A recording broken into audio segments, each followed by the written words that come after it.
ازاي انا اخلي التيم ذات نفسه يقدر ان هو يستفيد مننا لانه فقد الشيء اللي يعطيه. كل حاجه تعلم، اللي بيكتسب الجفت اللي ربنا مديها لك انت. ايه رايك في المديرين اللي بيبقى عايز يبقى عنده تيم شبهه؟ فدي عند الدكتور يا عم. ايه انت لو كل مره عملت حاجه ونجحت مستحيل تغيرها. انت بتقول كده فعلا. الكتاب ده مفيد جدا، تقيل قوي على قلبي، انا ما بحبوش خالص. قولي على حاجه يمكن تكون حصلت لحضرتك تجيتها فيه حصلت تشينج 180 درجه في المايند سيت. انا لو انا معيش فلوس، طب ما انا هدي فلوس ازاي؟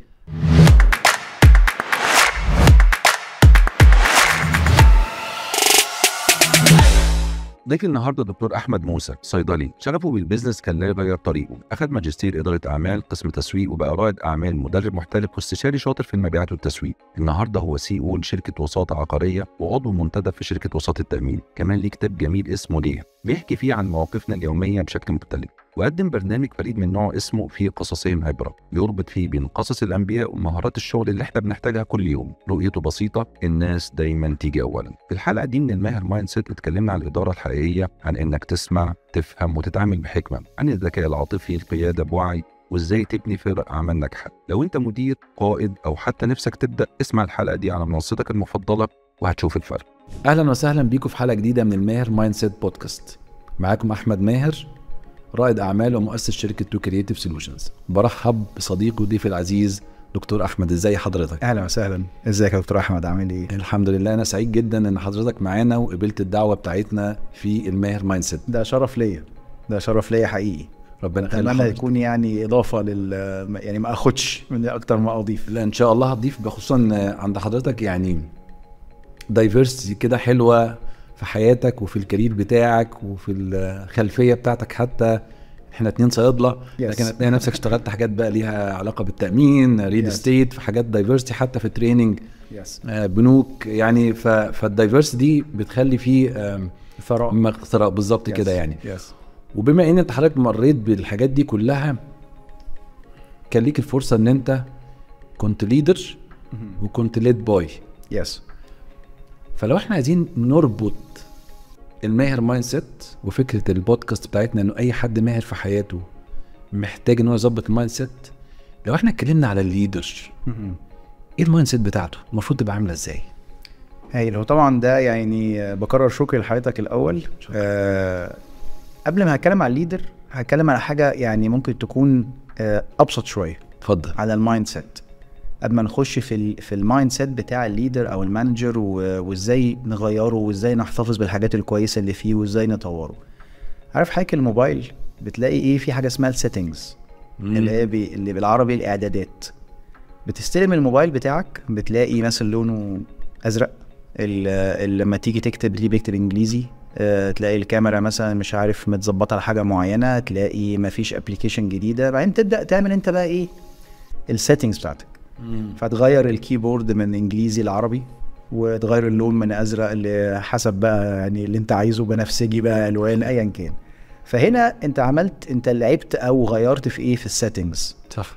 انا بحب دايما اربط دي بحته المايند سيت. هي في الاخر انت يو ار سيتنجز، بتعمل سيتنج للسيتنجز بتاعت الدماغ او المخ اللي ربنا خلقه. حلو قوي المثال ده. لان هو كمان الجميل فيه ان انت لو غيرت من الانجليزي على الكيبورد للعربي، ما انت ممكن ترجع الانجليزي تاني. عشان كده احنا بنقول ايه؟ تشينج مايند سيت، ان انت تقدر في اي لحظه انك انت تغيره. فهي الفكره كلها انك انت تبقى متاكد وعارف وتبدا تصدق ان الدماغ اللي ربنا خلقها هي دماغ ثريه جدا، والمخ البشري ثري جدا جدا جدا ومليء بالاعدادات. لكن هي الفكره ان احنا بنستلم الفيرجن الاولاني لكن ما نغيرش فيه حاجه. يعني نفسي اكتب عربي بس ما هو انجليزي. لان دايما عندنا خوف، ده حقيقي حتى في المجتمع وبره البيزنس، في خوف من موضوع التغيير. لا، غير التغيير. لما تجيب عارف اسمه ايه؟ رايح من دماغي، اللي هو بيجي مع كل المنتجات. المانيوال. بالعربي بقى المانيوال اللي هو برضه بحاول افتكر اسمه يعني. كتالوج. اللي هو بالانجليزي برضه. هو بالانجليزي، هو برضه بالانجليزي. هو ده مايند سيت. هو ده طلع انجليزي هو كمان. الفكره احنا عندنا رهبه من الكتالوج ده. صح. فكره الاعدادات يقول لك خش على السيتنجز، يعني ايه هخش واروح فين يا عم؟ خليني.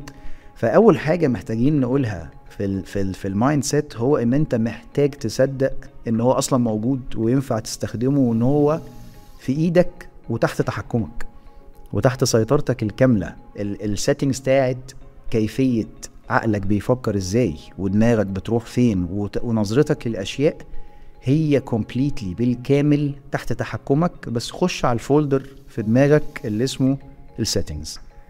فبتلاقي لو هنتكلم على موضوع الليدر عندنا سيتنجز كده احنا كلنا بننزل بيها. يعني انا زي ما حضرتك يعني قلت من شويه ان انا اشتغلت في اماكن كتيره فعلا. يعني يمكن انا الاوريجين بتاعي صيدله، اشتغلت في شركات ادويه، اشتغلت في صيدليات، وانا حتى في الكليه اشتغلت في تيلي كوميونيكيشن كومباني مشهوره قوي، كانت اول مره تفتح في مصر. يوم الافتتاح انا كنت شغال فيها وانا في الكليه. اشتغلت في عقارات، اشتغلت في تامين، اشتغلت في الحته بتاعه الليرنينج اند ديفلوبمنت والتريننج، بكتب عندي كتاب في السوق. فمريت بحاجات كتيره قوي. ففعلا كنت في فترات كتيره انا مدير وبدير مجموعه صغيره او كبيره من الناس، وفترات تانية انت بتدار. صح. وفي الاخر at the end of the day حتى وانت مدير كبير انت برضو ليك بوس بيديرك. فانا صح. شفت الوجهتين صح. او الناحيتين في فيلز كتيره قوي. احنا نظام التشغيل بتاعنا كمدير، يعني اول يوم اداره صباح الخير انا بقيت مدير، بتلاقيه مظبوط على سيتنج واحد بس اللي هو الاوثوريتي او الصلاحيه. انا المدير العام. بالظبط، انا المدير نخصم لك 45 يوم. فتلاقي هو ده السيتنج اللي احنا بننزل بيه. الكتالوج بتاعنا بيه او مفيش كتالوج بقى، هو صح. انت اترقيت فانت بقى عندك صلاحيه. صح. وده نوع من القوه اللي المدير بيتمتع بيها. او طبعا احنا اكيد هنتكلم الفرق بين المدير والليدر، بس مجازا دلوقتي لما نقول مدير هو مدير، ولو هو شاطر هيبقى ليدر. صح. فهنقول مجازا مدير مفهوم منها ان هو مدير وقائد. صح. فانت اول ما بتترقى الصبح بقى عندك صلاحيه ما كانتش عندك امبارح. صح. انت بقيت قاعد على كرسي قدامك 4 5 10 20 ايا كان العدد، وبقيت انت اللي عندك صلاحيه عليهم وعندك سلطه عليهم. فدي بنسميها authority او legitimate power. ده نوع من انواع القوه في ايد المدير. السلطه والصلاحيه. السيتنجز اللي انا شفته هو بيقف هنا ما بيتغيرش. بالناس بتحاول وبتكليم تدعي وبتحاول صادقه ان هي تصاحب الناس وتوازن ما بين ان انا البوس وفي نفس الوقت انا معاكم، بس غالبا اول ما بيتزنق بيروح على طول للباور بتاعت الصلاحيه. في حين ان دي اضعف قوه في ايد المدير. ليه هي اضعف قوه؟ لانها مرتبطه بالكرسي اللي هو قاعد عليه، او مرتبطه بالمكان اللي هو ماسكه. فبالتالي لو راح شرب ميه خلاص هو امن على الكرسي. صح. انا هناك لو قلت لك اعمل لي كذا تقول لي لا لانك انت ما عندكش صلاحيه، انت واقف تشرب ميه زيي. وكمان هي بتبقى شويه، يعني خلينا نتكلم كده كلام دارج، حتى بتبقى تقيله شويه على نفس اللي معاه، اللي هو انا اعمل ده. الله طب ما انا عندي وجهه نظر. الله طب ما انت كنت جنبي يا عم امبارح يا عم، احنا كنا طبخينه سوا ولا اسمها ايه دي دفنينه سوا. فجاه بقيت اعمل ده. طب ما انا وتغير الحال دلوقتي وتغير الحال وبقيت اعمل ده. طب يا سيدي ماشي. فالفكره ايه؟ الباور اوف اوثوريتي دي هي مهمه وطبعا لازم نستخدمها، ولكن ما ينفعش تبقى هي الاونلي سيتنج بتاع المايند بتاعي كمدير. الله طب هو في كام بقى قوه تانية محتاجين نخش على الاعدادات في دماغ المدير والليدر ونبدأ نضيفهم شوية وننزلهم في السوفت وير بتاعه. في عندنا قوة اسمها الكويرسيف باور اللي هي مهارة التهديد. طب ما دي برضو حلوة ولا وحشة؟ هرجع اقول لحضرتك ان هي كل واحدة باستخدامها. يعني لو استخدمتها غلط هتبقى وحشة، لو استخدمتها صح هتبقى حلوة. فتنفع في مواقف معينة وما تنفعش في مواقف معينة. بس برضو من اسمها كويرسيف اللي هو لو ما جيتش بكرة بدري هيتفصل لك ربع يوم او نص يوم او يعني مش عارف يجيبوا ازاي ربع يوم ده، بس هو بيعرفوا وبيخصموه. استخدمها لها حاجة بالظبط. فبرضو اجين هي نبع القوة دي من الصلاحية بتاعتها طبعا. تمام. بس هي موجودة بخلاف افعل ولا تفعل. يعني القوة الاوثوريتي لو اعمل. قوة الكويرسيف الله ما هو مش بيعمل بقى الباور بتاعة الاوثوريتي. طب ما انا ههدده بقى. فدي قوة تانية موجودة بس برضو بنقف عندها شوية وما بنغيرش. طيب في قوة تالتة بنسميها البانشمنت باور اللي انا بقى فعلا اللي انا هددت بيه انا هعمله فعلا. يعني انت ممكن اهدد بس ما اعملش. هقسم لك نص يوم لو جيت متأخر بس تيجي وما اعملش لان انا عندي صلاحيه ان انا ما اعملش. ممكن فعلا اعمل العقاب ده فبقت punishment power. الثلاثه دول واشهرهم الاولى هو اللي المايند سيت بتاع المدير بينزل بيه. ده السوفت وير اللي نازل بيه، اللي هو انا بقت عندي صلاحيه فانا اقدر امر واقدر اهدد واقدر انفذ، في حين ان دول اضعف انواع القوه. ليه؟ لان حضرتك فكر فيهم كده، الثلاثه سلبيين في ذهن اللي معاك. صح. الثلاثه سلبيين. صح. يعني حتى بتوع التربيه الحديثه انا ما بفهمش فيها، بس بسمع ان هو لا صاحب ابنك وما تقولوش لا، فهمه ايه المخاطر. ما ده مش ماشيه كده. طب ما هو برضه التيم بتاعك هم اولادك او اخواتك، صح. حتى لو انت اصغر منهم بس انت القائد بتاعهم. فلو كل الحياه ما بينك وما بينهم هي عباره عن اوامر وتهديدات وعقوبات، يعني ما تتخيلش ابدا ان التيم هينجح. طبعا ما تحطش في دماغك دي خالص، يعني انساها. اميزنجلي في بعض الاحيان بينجح، وهنتكلم عليها قدام شويه، وهقول لحضرتك بيبقى ايه سبب نجاح وازاي ان احنا ممكن ننجح بس ما نعملش ريبليكيشن للنجاح ده. اوكي. بس عايز اروح الاول بقى على السيتنجز اللي انا عايز اعملها في دماغ الليدر او المدير، اللي هي القوه الرابعه اللي هي منسيه شويه، او اللي هي بتبقى موجوده بس الانسان ما يبقاش عارف ان هي موجوده، اللي بنسميها الريفيرال باور او الباور اوف ريفيرال، اللي هو انا برجع لك عشان انا مقتنع ان انا ارجع لك، وبسمع كلامك عشان انا مقتنع ان انا اسمع كلامك وبحبك. فدي قوه في ايد الليدر، ومش شرط يبقى مانجر، يعني ممكن يبقى مدير، وممكن ما يبقاش مدير، يعني ممكن يبقى واحد قديم شويه او زميل بس الناس بترجع له، واللي هو يقول لهم عليه بصيغه الامر بيعملوه، بس بيعملوه هم مبسوطين. صح. بيعملوه هم يعني شايفين ان دي حاجه فيه وبيليفر فيه ومقتنعين كلامه صح. بالظبط. فهي الفكره الريفيرال باور دي مهمه قوي، ودي سيتنج لازم المايند ولازم دماغ اللي بيشتغل في الاداره يبقى لازم ياخدها معاه. مش هقول لك انها تبقى الوحيده، لان انت هتقابل برضو بعض الاشخاص في التيمز لا لازم تستخدم معاهم الصلاحيات، ولازم تعاقبهم، ولازم، بس ما ينفعش يبقى هو ده بس. لكن اللي ينفع وبيدوم وبيخلي الناس تفضل، يعني انا احد المديرين اللي انا بحبه جدا جدا ومش معاش ممكن اذكر اسمه، طبعا اسمه دكتور محمد مبروك. معرفش هو هيتفرج ولا لا، هو ملوش قوي في السوشيال ميديا، ولكن الراجل ده انا لو قابلته في يوم من الايام في الشارع او في اي مكان انا هوطي بوس ايده. ليه بقى؟ لان هو كان قال لي حاجه وانا كنت لسه صغير، عندي 23 سنه لسه في بدايه حياتي. قال لي بص، هو انت لما تبقى مدير الناس يا اما هتحترمك يا اما هتحبك. قلت له طب يا ريس ايه الفرق؟ قال لي هيحترمك لو انت علمته حاجه، بس حتى لو عملته وحش فهيفتكرك كمان كام سنه يقول يا الراجل ده كان مش عارف ايه وايه وايه، بس انا اتعلمت منه. حلو. او يحبك وانت تبقى فاضي بتعامله كويس بس وما بتعلموش حاجه، فهيفتكرك ان انت كنت جميل بس كنت مش فاكر لك اي حاجه ثانيه. بس على الله حكايتك. طب بس انا بحاول. كان حصل مشهد قدامي كده فسالته انت عملت اتصرفت كده ليه؟ فقال لي بقى الجمله دي، انا بحاول ان الناس لما تفتكرني او لما اموت يقولوا الراجل ده كان محترم وكنا بنحبه. فكان فعلا لما انا ساعتها طبعا كنت لسه ابيض خالص، فكنت بتلقى بس لما بدات ادرس وبدات يعني ابقى انا كمان مدير، فهمت الراجل ده كان بيعمل ايه. كان بيخليك تحبه، عاملك كويس جدا، عاملك بانسانيه، وفي نفس الوقت ما بينساش التاسك اللي ورانا. بس كان بياخد رايك مهما كنت صغير، فتبدا تقول رايك. فهو رايك هتقوله يا اما هيبقى صح يا اما هيبقى غلط، بس اكيد هيبقى فيه جزء من الصح. هو مش معقول احنا قاعدين على ترابيزه وهقول لك ايه رايك في الترابيزه فهتقول لي ليها عجل. مش منطقي. يعني كده هتقول حاجه في الترابيزه صح وغلط، بس هتحمل شيء من الصح يبني عليه بعد كده، نبني عليه. فكان ياخد ويبني عليه ويروح قايل لي الصح ويعمله، فانا اكيد انا اللي قلته. فانا اي ريفير تو هيم. دي جت من هنا بقى قوه الريفيرال او قوه الاتباع، ان انا بتبعه بغض النظر هو مديري ولا لا. يعني حصل انا سافرت السعوديه بعديها في نفس الشركه انترنال ترانسفير، كنت بلجأ له في كل حاجه. حصل معايا يا ريس كذا وكذا، اعمل ايه وبتاع ليه؟ لان انا خلاص عرفت ان الراجل ده عنده الحاجتين، يقدر يخليك تحترمه بيعلمك، وفي نفس الوقت بيراعي انسانيتك وبيراعي ان انت بني ادم، بيراعي ان انت عندك مخ انت كمان مهما كنت صغير. فبيسمع منك اللي صح بياخده، واللي مش صح بيرجعه لك تاني بشكل صح اكنك انت اللي قلته. فده الريفيرال باور اللي احنا we need to condition our mind and set our mind عليها كبدايه. يعني نفسي ان احنا ننزل كمديرين بريفيرال، بعدين نبدا نكتسب الباقيين الصلاحيات اللي هي القاسيه شويه دي، لكن ما ننزلش بالصلاحيات القاسيه وانسى الريفيرال، ولما اجي اكتسبها اتكسف اقول ايه ده، طب ما انا خلاص ممشيهم على الصراط المستقيم، يلزم بقى ان انا احب فيهم ويحبوا فيا وادلعهم واعمل لهم واسمع ايه، طب ما الشغل ماشي. بالظبط كده. واخد بال حضرتك؟ تعرف يا دكتور احمد انت بتتكلم دلوقتي فعلا الثلاثه الاولانيين دولت جيفن. يس.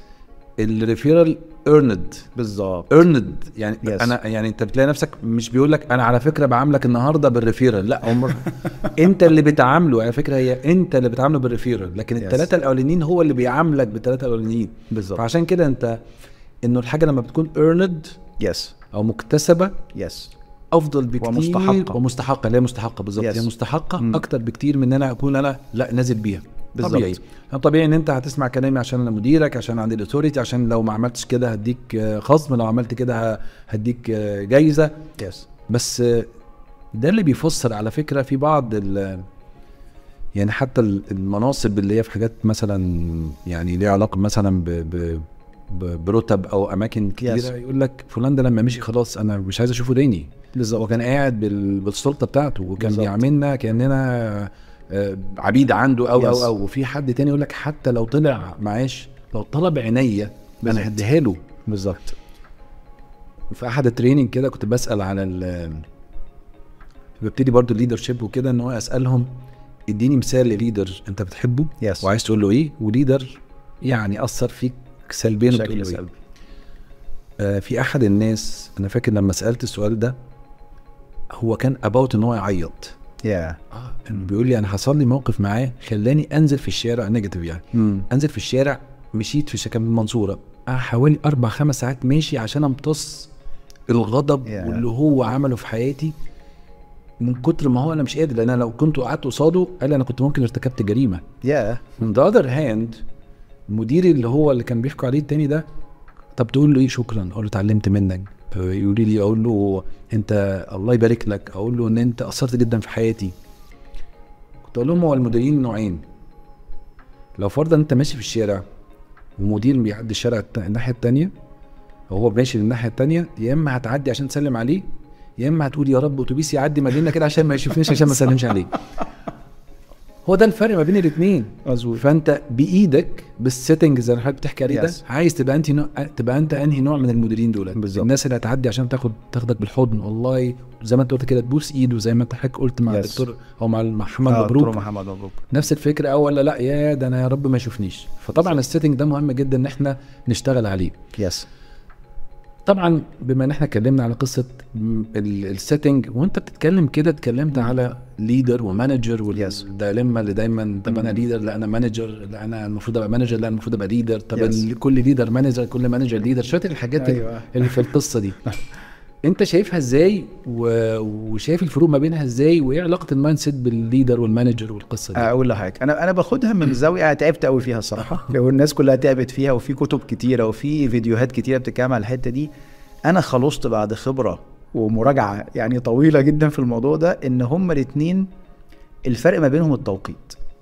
يعني دي وجهه نظري قد اكون صحيحه او لا. يعني it's important انك تبقى مانجر وعندك صفات المانجر اللي هي عنده authority، اللي هو بيتل مش بينسباير، اللي هو بيدي اوامر، اللي هو عنده صلاحيات، اللي هو بيقدر ان هو ياخد قرارات. ومهم جدا جدا انك تبقى ليدر اللي هو بتخلي الناس تتبعك، بتنسباير الناس، بتعمل لهم موتيفيشن، الناس بتحبك بيتبعوك الى اخره. انا بشوف الفرق ما بينهم في التوقيت. امتى يبقى صح؟ لما تستخدم مهارات الاداره او being a manager في الوقت الصح، وامتى تبقى غلط لو استخدمتها في الوقت الغلط. وكذلك الليدرشيب. يعني مثلا انا النهارده عندي ميتنج سيفتي ميجرز مثلا طفايه حريق فين يعني دي هنروح للمانجر طبعا، لان there is no right and wrong. طبعا there is only right. يعني قصدي اقول there is no option. there is only right. احنا يا جماعه هنركب بتاعه الحريق دي فوق في السقف في السنتر. Please don't tell me what do you think about it. هي دي امر يعني دي امر. فهنا لا محتاج اداري. واخد بال حضرتك؟ طفايات الحريق تتحط فين؟ لما تعليمات السلامه هنقف فين لو لا قدر الله حصل حريق؟ هننزل الاسانسير ولا على السلم؟ هنا المدير يشتغل، لان هنا في حاجه ما فيهاش اراء. فلازم حد حازم ذو شخصيه قويه ذو صلاحيه عشان الناس تسمع الكلام.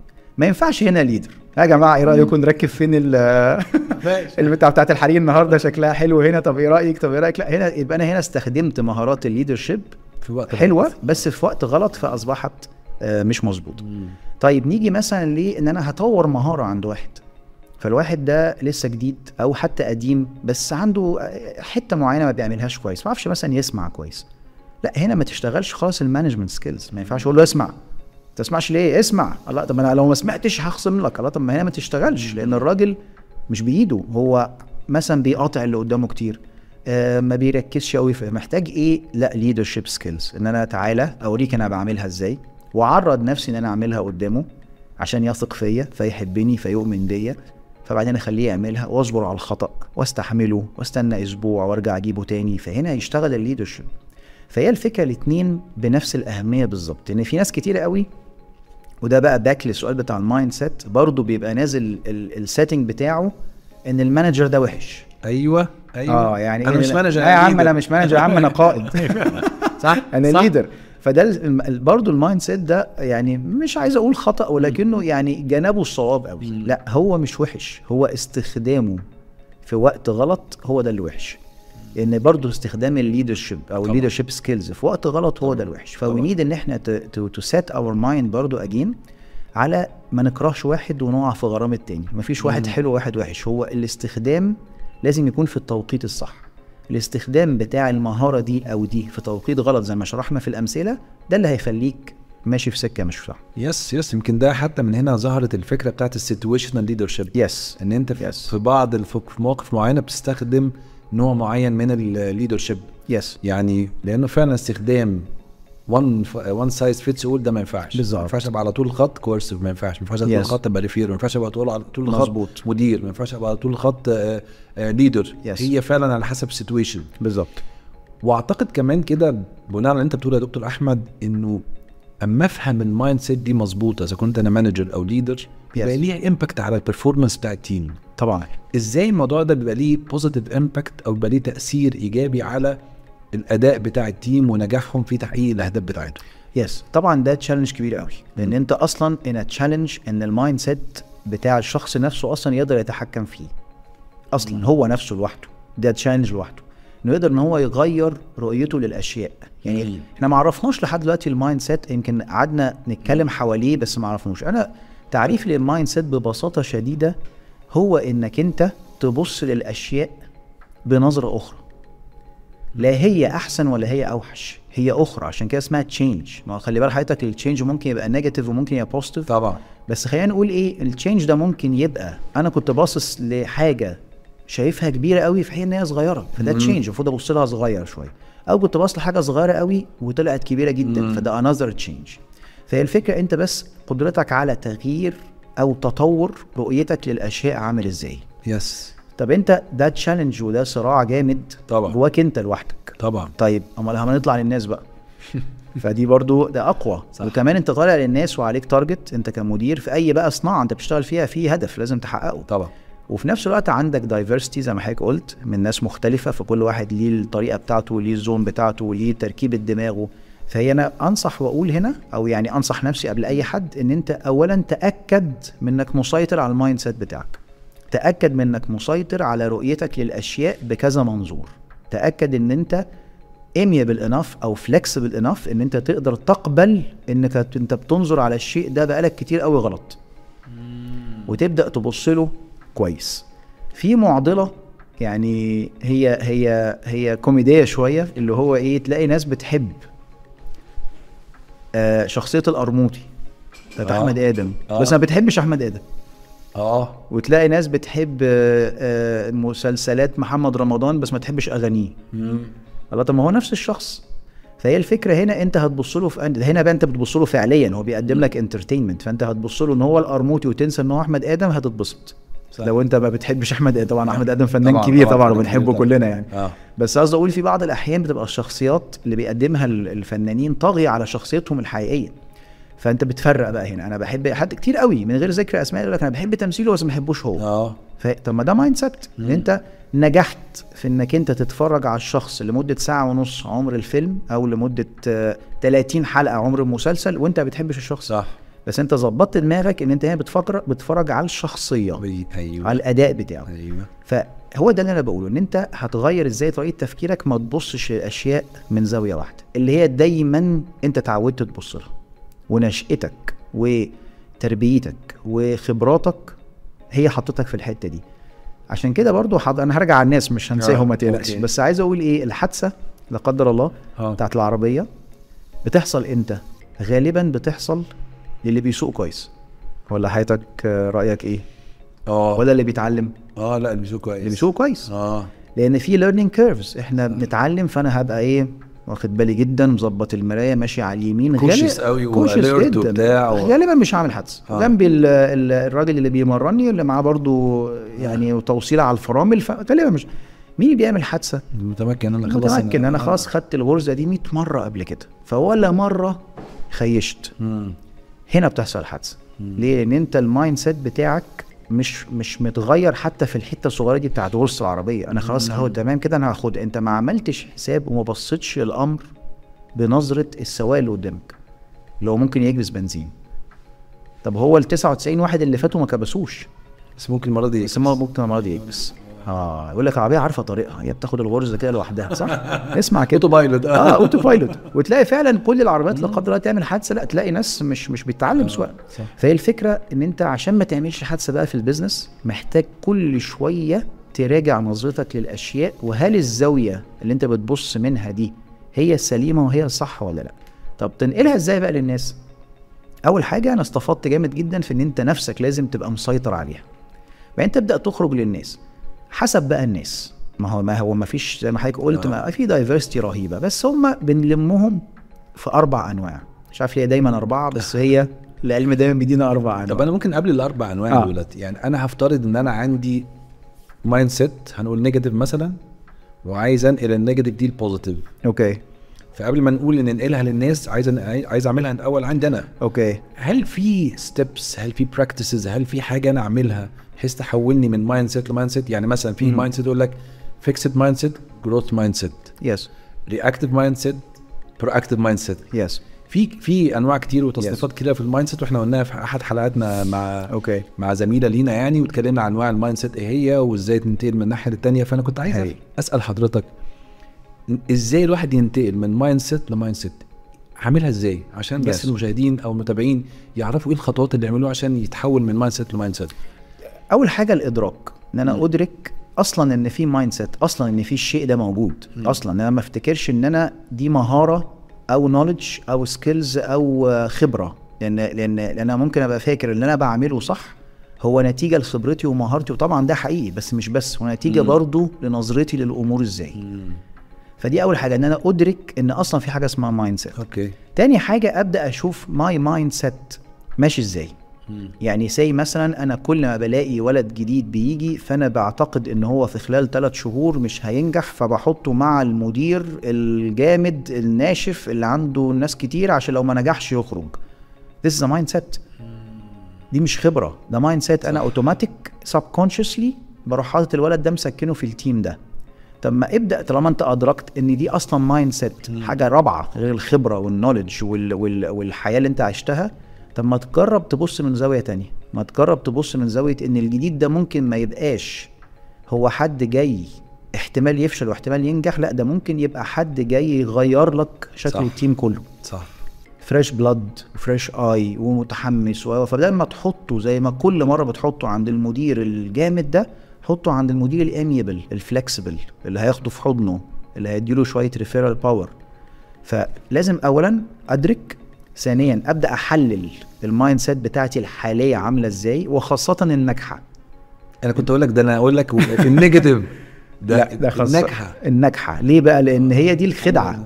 ما انت لو كل مره عملت حاجه ونجحت حتى لو هي مش مظبوطه مستحيل تغيرها. يعني انت هتروح فين؟ ما انت النهارده احنا لو رجعنا بالزمن لورا وقلنا يا جماعه هيبقى في، احنا كنا ناجحين بالموبايل ابو سلك، وتتكلم صاحبك يا محمد انا هنزل وهقابلك عند في ميدان التحرير قدام الساعه الفلانيه، وتروح بقى انك انت على الله حكايتك. وممكن لو عندك الجرأه يعني ومعاك ربع جنيه مخروم بتروح مكلم من الكشك وبابا يرد عليك يقول لك. فانا كنا تمام ومستريحين. يعني ايه الاحتياج بس لا بقى في مايند سيت ان انت لا انت من حقك تمشي تتحرك وتتكلم في التليفون. فهي الفكره الادراك، ثانيا تحليل المايند سيت بتاعي الناجح منه بالاخص، ان هو ده اللي انا بخاف منه. اصل هو لو فاشل صاحب المايند سيت هيتحرك كده كده حتى لو مش فاهم ان هو مايند سيت. يقول لك لا يا عم انا كل مره بجيب محمدين ده بحطه عند حسنين بيفشلوا، لا المره دي هحطه عند حماده. صح. ما هو فشل، لكن المشكله لو نجح. صح. فده اللي محتاج اكتر تغيير مايند سيت. زي موضوع العربيه اللي كنت بتحكي عليه، زي موضوع 99 مره متخيل خلاص يعني المره رقم 100 تبقى ناجحه بالظبط، بس هي بتيجي وقتها هي بتيجي وقتها فلازم اخد بالي ان انا ازاي انجحها برضه رغم ان انا ناجح اوريدي. وده المايند سيت بتاع كل الناجحين اللي بنسمع عنهم في حياتنا. تلاقيه دايما يقول لك انا اول اخش السباق ده او الماتش ده او الفيلم ده او الكتاب ده اكتبه اكني اول مره. فريش مايند يقول لك فريش مايند. طبعا يعني العهده على القائل هل فعلا بيعملوا ده ولا لا، بس اعتقد بيعملوه. لما تسمع فعلا حد بيتكلم مشهور ناجح في اي مجال هتلاقي دي حاجه اساسيه فيه، ان هو كل مره بيحاول يطور نفسه وكل مره بيحاول يبص على نظرته للامر كان عامل ازاي وازاي انا نجحت بيه، الله وازاي اعلي بقى. ما انت مش هتعلي غير لما تغير. صح. الحاجه الثالثه بقى ان انا برضه او الحاجه احنا قلنا ان انا ادرك اصلا وابدا انالايز اللي انا فيه وابدا بقى بالظبط ذات الناجح. الحاجه الثالثه بقى ان انا اخد الاكشن وما اخافش. يعني انا قررت، خلينا على نفس المثال عشان ما نلخبطش الناس، اللي هو الولد اللي كنت بحطه في التيم بتاع المدير الجامد شويه، لا انا المره دي بقى ايه هحطه عند المدير الحنين، مش هحطه بقى عند المدير الجامد. اخد الاكشن. طب ما انا هنا هيجي لي شويه لخبطه في دماغي بقى، طب يا عم انت كنت يا عم مايند سيت ايه بقى وبتاع ايه بقى، ما تخلينا في اللي احنا عارفينه واللي اعرفه احسن ما اعرفوش. ما هي طالما شغاله ما تلعبش فيها. ايوه بالظبط كده. لا، فالنقطه الثالثه ان انا اخد الاكشن وابقى متاكد ان ده اكشن مش بلان. يعني ايه ده؟ اكشن ضمن البلان، فهينجح يا يفشل، بس انا محتاج ان يخليه ينجح. محتاج اشوف تجربته عامله ازاي. هيحصل حاجه من اتنين، يا هينجح نجاح ساحق يا اما هيفشل فشل ساحق. طب ليه بقول الحاجتين اكستريم؟ لان انا متحفز. انا كصاحب المايند سيت انا قاعد متحفز. ما انا عايز بقى طالما غيرت يبقى لازم اشوف حاجه جامده جدا جدا عشان انبهر، يا اما لو فشلت انا هعتبرها فشل جامد جدا جدا. يعني عايزين برضو نغير الحته دي، لا ما ناخدش الاكستريمز، نتقبل ان انا طالما بغير في طريقه تفكيري او بالزاويه اللي انا ببص بيها على الاشياء، لا خليك حنين على نفسك. انت ممكن تنجح عادي. يعني ممكن تنجح زي ما كنت تنجح قبل كده. يعني الواحد يقعد 3 شهور ويكمل، مش لازم يعني يقعد لك 3 شهور يبيع لك السنه. صح. ولو فشلت ما تعتبرهاش فشل. بس في ناس برضو لما بتغير وجهه نظرها للشيء ويفشل بتلوم نفسها وترجع اوحش من الاول، ويرجع يبقى متزمت ومتمسك باللي هو كان بيعمله اكتر من الاول. ليه؟ اتس اول اباوت الاكسبكتيشنز. هو حط اكسبكتيشن، انا شو قلت لي بقى اغير دماغي واصحى الصبح واكل صحي واغير بقى رؤيتي للاشياء وابص للسيجاره على انها مش عارف ايه وابص للاكل على انه مش عارف ايه. دي يا سيدي تخنت اكتر وقت. طب ليه يا عم؟ مين قال لك ان احنا دي عصايه سحريه؟ ايوه بالظبط. ما احنا عصايه سحريه، هي مجرد رؤيه مختلفه هتاخد وقتها لغايه لما هتاخد وقت، وهتاخد وقت طويل بالمناسبه، لان انت بتغير. ما انت changing mindset، انت طول عمرك عايش بالشكل ده. انت النهارده بقولك ده كويس بس ممكن تفكر كده شويه، فانت اكيد مش اول ما تفكر كده هتعيش زي ما كنت عايش، لا ممكن تعيش احسن ممكن تعيش اقل. بس طالما انت مقتنع انها مظبوطه فولو بقى الحته دي واصبر عليها شويه. يس كلامك مظبوط جدا يا دكتور احمد. وفعلا هو changing المايند سيت ده هو صعب بس ليه لونج تيرم ريزولت. يس. واول ما اقدر اعمله على نفسي واظبطه اقدر ازاي انا ترانسفير للتيم بقى. ازاي انا اخلي التيم ذات نفسه يقدر ان هو يستفيد من ان انا بحاول اغيره لنفسي ده، لانه فقد الشيء لا يعطيه طبعا. فانا الاول الحمد لله اشتغلت على نفسي، عرفت اعمل مايند سيتنج مظبوطه جدا جدا، عرفت اغيرها. اصله انا ليه بقول لازم الخطوه دي مهمه، وزي ما حضرتك بتحكي برضو ام ايكوينج يعني الكلام بتاع حضرتك، لانه لو جالي حد سالني انا واقع في التريب ده، اكيد من خبرتي اقول له خد بالك اعمل ادراك، بعد كده انالايز، بعد كده خد اكشن. لان انا جربت الموضوع. لكن لو انا اصلا مش قادر اعملها، لو جالي حد مش عارف احلها له. بالظبط. فمهم قوي ان انا اي جو ثرو الاكسبيرينس نفسها في تشينجينج المايند سيت. بعد كده ازاي ترانسفيرت او ازاي بقى امبيدد او ازاي اغرسها في التيم يعني. هي برضو تعتمد. انا برضو عايز اقول حاجه هنا مهمه، ان هو مع الناس مش شرط دايما اتشينج المايند سيت مع الناس. يعني انا ممكن الاقي مايند سيت مناسب وكويس وفعال. فبالتالي يعني عايزين برضو نفرق ما بين مهمتي then I have to change your mindset Yep. and I can keep it, I can retain it. يعني ما انت لو جالك حد المايند سيت بتاعه already flexible already كل يوم بيبص بزاويه مختلفه then you keep it. Yep. واخد بالك؟ فهي الفكره حسب بقى ايه التيم ممبرز عاملين ازاي، اللي هم الاربع الوان اللي كنا قلنا عليهم دول. في نوع اللي هو الليرنينج ستايلز بتاعته، يعني هنتكلم على هم بيتعلموا ازاي. ما هنحط المايند سيت كحاجه احنا هنعلمها او هنامباور الناس ان هم يعملوها، بس هي ملهاش منهج، هي ليها طريقه انك انت، لان كل واحد بيفكر بطريقه مختلفه. فهتلاقي عندك نوع اللي هو بيبقى بنسميه بيتعلم باي اوبزرفيشن او الاوبزرفر، اللي هو بيتعلم بالمشاهده. يعني انا مثلا اتعلمت سواقه العربيات، كنت بقعد جنب ابويا الله يرحمه واتفرج، اتعلمت السواقه. ما فيش حد جه قال لي اعمل، انا بالمشاهده كده. ففي حد من الناس عندك ايا كان بقى، كبير صغير، بقاله 20 سنه، بقاله سنه، متخرج جديد، هو هيتعلم بالاوبزرفيشن. فدي ادي واحد تاني هيتعلم بانك تديله حاجه يقراها، ده بنسميه الثيوريست او النظري، الراجل بتاع النظريات. لازم يقرا حاجه، لازم ياخد في ايده ورقه او كتاب او حتى يتفرج على فيديو كومبريهند الموضوع نفسه، لازم كومبريهند الموضوع بالظبط، لازم حاجه متشافه قدامه مش بالاوبزرفيشن. وفي نوع ثالث بنسميه الاكتيفيست، اللي هو ارميني في البحر، ما تقعدش بقى تجيبني جنبك، تقعد تقول لي لا بقول لك ايه، نزلني عند العميل، لا وديني عند المقاول، طلعني في الشحنه دي، انا اللي هو الاكتيفيست، اللي هو يلا انا عايز اخش على الاكشن. وفي نوع اللي هو البراجماتيك، اللي هو هيأوحك، تقول له يمين هيقول لك يمين ليه، طب شمال لا شمال ليه، طب فوق لا تحت. فدول 4 انواع موجودين فينا كلنا بلا استثناء كبشر. فاول حاجه عشان تقدر تاثر عامه او تاثر في المايند سيت بتاع الموظف اللي عندك في التيم، you need to know اصلا هو بيتعلم ازاي، هو طريقه تلقيه للعلم ازاي، هل هو اوبزرفر بالمشاهده ولا ثيوريست بالقرايه والنظريات، ولا اكتيفيست بالممارسه والاكشن، ولا براجماتيك بان هو لا ما بيعديش اي حاجه غير لما يسال ويعند. فدي اول حاجه. طبعا سوري انا قطعت حضرتك هنا، هل في طريقه تعرفني؟ في تيست، في سايكوماتريك اناليسيس بتتعمل موجوده فري على الانترنت، بس الموجود منها حوالي 80 سؤال دول الفري، هم حوالي 160، فطالبه تدفع عشان تنزل الفول سيناريو يعني. بس في طريقه هي اسهل بس اطول شويه، انك انت تتعرف عليهم، انك انت تقضي معاهم وقت، انك انت ما تستخدمش بس فاكر الصلاحيه لا، طب ما تنزل اقعد معاهم، ويعني انزل لهم في الريفيرال باور، يوز الريفيرال باور، اتكلم معاهم، افتح ديسكشن، هيبان على طول. هيبان من الحكايات بتاعتهم، بس it will take طبعا وقت اطول شويه لغايه بال ما تتاكد. عشان كمان انا اتاكد ان انا عندي الابيليتي ان انا اعرف اطلع الموضوع ده، ممكن اصلا اشخص غلط، ممكن اشخص غلط بالظبط. ده مهم جدا نعرف هو انهي نوع من الاربعه، لانه اللي فهمته من كلام حضرتك كده ان كل واحد فينا هل عنده الاربعه ولا هو عنده واحده من الاربعه، ولا هو في دوميننت يعني اشكرك طبعا هو عنده الاربعه، يعني كلنا عندنا الاربعه، يعني اي حد فينا هيقدر يتعلم بالاربعه، بس في زي ما حضرتك قلت الدوميننت، في كاركتر من وسط الاربعه دول هو ده اللي بيجيب الليرنينج الاساسي.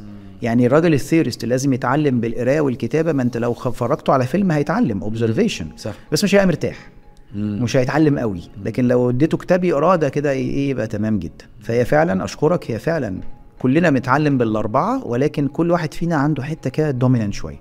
وعلى فكره ممكن تيجي في الدسكشن، يعني ممكن في الدسكشن وتتكلم معايا، انت اقول لي كده كنت بتذاكر، يقول لك بص انا اصلا بتاع ايه كتاب، انا بحب خلاص ده ثيوريست، خلاص هو قالها. في واحد تاني تلاقيه مش قاعد على بعضه كده خالص طول الوقت، مش عارف تجيبه، دايما ليت اون ميتنجز، ما على طول واقف بره بيعمل حاجه معينه محدش عارف هي ايه غيره هو. صح بالظبط، ما تعرفش تقعده كده. فده غالبا اكتيفيست. تلاقي واحد تاني قاعد مركز قوي معاك، اول ما تسال تلاقي هو الواحد جاوب، غالبا اوبزرفر. تلاقي بقى ايه اللي هو قاعد اللي انت، احنا بنخلط ما بين الرابع ده بقى وما بين اللي هو ايه يقول لك يا عم لا مش مؤدب، لا بالعكس هو طريقته. انت بتقول له والله ده مج، هو انت مسمينه مج ليه ما اسموش كوبايه؟ فهنا لازم يبقى الراجل ايه براجماتيك، الاول الراجل بيحب الايه الكلام والتشالنج والكلام ده كله. تعرف انت بتحكي دلوقتي فكرتني، انت عارف طبعا في شركات الادويه اشهر حاجه يعني في السيلينج سكيلز الرول بلاي. انا ما كنتش احب الرول بلايز ديت. انا يعني ايه، يعني كنت اقول لهم يا جماعه لو الرول بلاي ده عباره عن دكتور بجد عنده المشكله دي انا هنزل احلها. لكن انا تخيل وانت تبيهيف ان انت الدكتور وانا الميديكال ريب وانت مش عارف، بحس لا انا فيك حاجه فيك كده مش فاهمها يعني. فكنت فعلا لهم لا ادوني قولي لي الدكتور ده عنده الحاله دي انزل احلها. فده اعتقد ده اللي هو ده هيبقى الاكتيفست. وهيبقى الى حد ما كمان ثيورست لان هو مش عايز يتخيل، هو عايز حاجه واقعيه.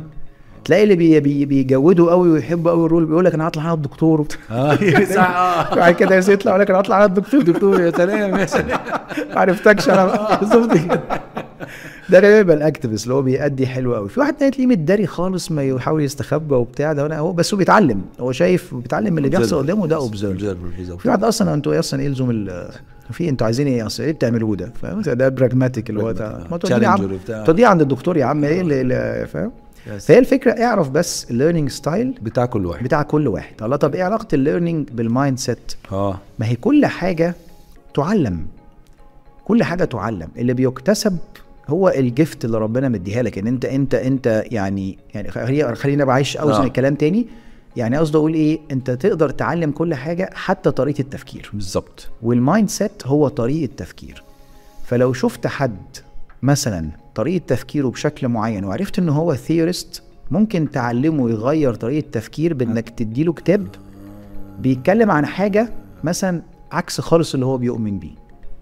وليكن مثلا هو شايف مثلا ان السيلز از اباوت ان انا اتكلم كتير جدا، اروح مديله كتاب اكتيف ليسننج مثلا، فيقرا فيبدا ينتبه ايه ده، انا ببص على الامور بشكل مختلف. فيبدا ان هو اتعلم مهاره الاكتيف ليسننج، فسمعت معاه في ان هو لازم يبدا يستخدمها، بس مش عارف يستخدمها طول ما المايند سيت رايح اتكلم، فهيضطر يسويتش ان هو يسمع، وهيلاقي انه خد المهاره دي فهيغير. اللي انا عايز اقوله ايه، ان المايند سيت في حد ذاته هو مش مهاره قد ما هو اتيتيود وطريقه تفكير، لكن لازم يثقل ولازم يتم مساعدته بالمهارات اللازمه بقى. لان انا ممكن اكون طول عمري بفكر في الزرع والخضره ان هو شكل حلو، بس عمري ما فكرت فيه مثلا ان هو ظل مثلا. فابدا ادرس بقى انواع النباتات الكبيره الوارفه الاوراق اللي بتعمل ظل عشان عايز احطها عندي في الجنينه ولا حاجه. فاضطريت ان انا اتعلم حاجه جديده لان انا عايز اغير اتجاه الايه تفكير المخ بتاعي. اوكي، بتفق معاك جدا انه فعلا اول حاجه اعرفها الليرنينج ستايل عشان الناس ازاي تعرف المعلومه. لان انا نفس المايند سيت اللي انا عايز اغرسه في التيم، لو عندي 4 هتكلم كل واحد بطريقه مختلفه بلغه مختلفه. ده كتاب، ده احط في رول بلاي، ده اقول له طب اقعد مع حد عميل. يعني متخيل مثلا المثال حضرتك قلت ده، لو انا فرضا معتقد ان السيلز بيتكلم كتير، لو انا بقى عايز اروح لحد تاني مش تيورست بس من النوع اللي هو ايه يا عم تقولوه ده، هروح نديله بقى العميل لو اتكلمت معاه كتير هيديله فوق دماغه. بالظبط، انا اسف في اللفظ. فيقول لك ايه ده، هو عمل معايا كده ليه؟ ايوه، فبتدي فعلا اصل انا اتكلمت معاه كتير، وابتدي حد يقول لي خد بالك لما اتكلمت كتير ايه ده مش لازم كل مره. فتلاقي كل واحد فعلا لما تعرف المدخل بتاعه تعرف تساعده انه ازاي يغير المايند سيت بتاعته. بالظبط. طب هل لو المايند سيت ده اتغير او كيب زيان، يعني البرفورمانس بتاع التيم بيختلف؟ اكيد.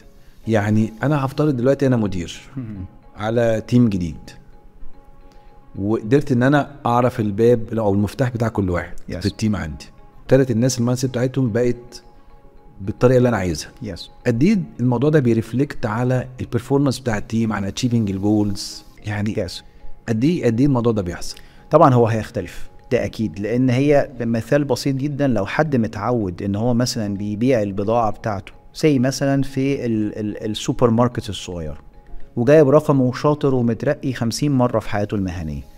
طيب لو انت عودته او خليته يبدأ يبص على البضاعة دي انها ممكن تنزل في الجيم مثلا، او يعني في الهايبر ماركتس او في الكيوزكس الصغيرة، فنشرته في حتة اكبر، وهو بدأ يغير تفكيره للحتة دي ويطوره، دفنتلي مبيعاته من غير ما نعدها اكيد هتزيد، لان ده كان ماركت ما بيروحلوش وده كان ماركت هو قاعد فيه بس، فدفعتلي هتزيد. يعني بكام طبعا ده اكوردنج لكل واحد كان فين، وهيزود الاوبورتيونيتي اللي هتتفتح له بسبب تغيير المايند سيت ايه، نقدر نقول بكام. بس الاجابه بتاعت هل هيزيد؟ طبعا هيزيد. دي 1. 2 مش بس هيزيد، ده كمان هيبقى فيه واتس كولد سينرجي، اللي هو بيكملوا بعض، لان كل واحد كان في زاويه ومركز فيها قوي بتفكيره. طب فانا نقلت على الزاويه التانية اللي هي ممكن تكون بتاعت حد اصلا ماسترنج ات، فهنبقى هنا في سينرجي اللي احنا هنكمل بعض. لان التاني ده برضو هيبدا ينتقل لزاويه ثالثه، ممكن تكون هي كانت بتاعتي الاولى او ممكن تكون بتاعت واحد تاني. فهيبقى في النهارده كلنا موجودين بشكل قوي جدا في ناحيه، وبشكل بادئين فيه وهنكسل فيه في ناحيه تانية. فدفنتلي هتعلى السينرجي، ومن ثم هتعلى الكومبيتيشن الهيلثي هو التيم، مش الكومبيتيشن الوحش. فهيبدا يحصل على حاله من الثراء للتيم لما نغير المايند سيت. سموه هوليستيك ابروتش كده، كلنا هوليستيك ابروتش. بقى اصبح عندك اكنك انت الشخص بقى 2 او بقى 3 او بقى 4 حسب بقى ما هو غير ازاي نظرته للامور. فطبعا ديفنتلي هيحصل ثراء جامد جدا في التيم بكل النواحي. النواحي الرقميه، الارقام اكيد هتزيد، المحبه والود والسينرجي والهوموجينيتي بتاعت التيم هتزيد، والكونفيدنس يس، الكومبيتيشن ما بينهم هتزيد، الهيلثي. انت نفسك كمدير بقى اصبحت بتدير ديفرنت مايند سيتس. فانت نفسك انت عملت بقى في ايدك ده، ما اللي حضر العفريت بيصير. انت كان عندك 4 وماشيين كلهم يمين، خليتهم ماشيين يمين وشمال وفوق وتحت. فانت كمان انت نفسك من غير ما يزيد العدد انت زاد المسؤوليه بتاعتك. انت النهارده بتمانج كذا مايند سيت. يمكن ده في سؤال كده يعني ما اعرفش ابتدى يدور كده في دماغي دلوقتي. ايه رايك في المديرين اللي بيبقى عايز يبقى عنده التيم شبهه؟ يعني انا مثلا طريقتي كده انا عايز 5 6 شبهي، عارف، تحس ان هم قالب كده، اسطمبات كده زي بعض. يس. تقول له ايه وهل ده صح ولا غلط؟ يعني لانه بصراحه في ناس كتيره كده يقول لك عارف حتى من هنا ظهرت ماي واي اور هاي واي. يعني انت لازم تمشي زي ما انا اتعلمتها كده وشفتها كده، وانت لازم تعملها كده، واياك تغير الطريقه بتاعتك دي. يس. وانا معتقد انه هيبقى كده في الاخر في نجاح. يس. وايل في ناس تانية بتفكر بتفكير مختلف، مديرين تانيين بطريقه مختلفه. تقول لهم ايه؟ بص هضحك شويه الاول. انا بندردش قبل التصوير قلت لك كنت بعمل فيديوهات كوميديه، كنت بتكلم على الراجل ده لدرجه ان هو فعلا اللي بينجح في الموضوع ده بيبقى فعلا عنده ناس شبهه فعلا. لا شكله بقى بدا يبقى شبهه في عارف الزوجين بعد فتره من الوقت بيبقوا شبه بعض. هم برضو الراجل ده والراجل اللي عنده بيبقى حتى بس كان ابيض ليه بدا يسمر زي مدير. فطبعا حاجه غريبه، كنت عايز ان هو استنساخ يعني. لا فاقول له يعني هقول له برضو 4 حاجات. ده رقم 4 ده سحري. رقم 4 سحري معانا. في 4 كمان متجوزين 4 كده. في 4 متجوزين 4 دول ربنا معاهم بقى. صح. بس بقول له 4 حاجات برضه. ان انت النهارده عندنا 4 ديز او 4 دي في طريقه الاداره. حاجه بنسميها دو ات مانجر او ليت مي دو ات، بس مجازا بنقول دو ات عشان تمشي مع الديز. حاجه عارف يعني لازم تمشي مع السجع يعني لازم يمشي. فدو دي اللي هو نوع المدير اللي كل ما بيلاقي حاجه بيعملها هو. يعني عندك مشكله طب سيبها لي وانا هحلها. طب عندك مش طب سيبوه طب يشمر دايما ويشمر ويعمل هو. تمام. ليه ميزه وليه عيب. ميزته الاساسيه هو ان الشغل بيتعمل صح طبعا، ان هو اللي بيعمله بنفسه. عيبه ان ما حدش بيتعلم. صح. عارف فاكر فيلم ناظر؟ ما حدش يتعلم منه. هو ما حدش يتعلم، هو ده فعلا بيبقى واقف كده وما حدش يتعلم، انا اللي هعمل كل حاجه. فده ميزته وده عيبه. لو عيبه كمان حاجه تانية عليه هو اللود بيتحرق طبعا.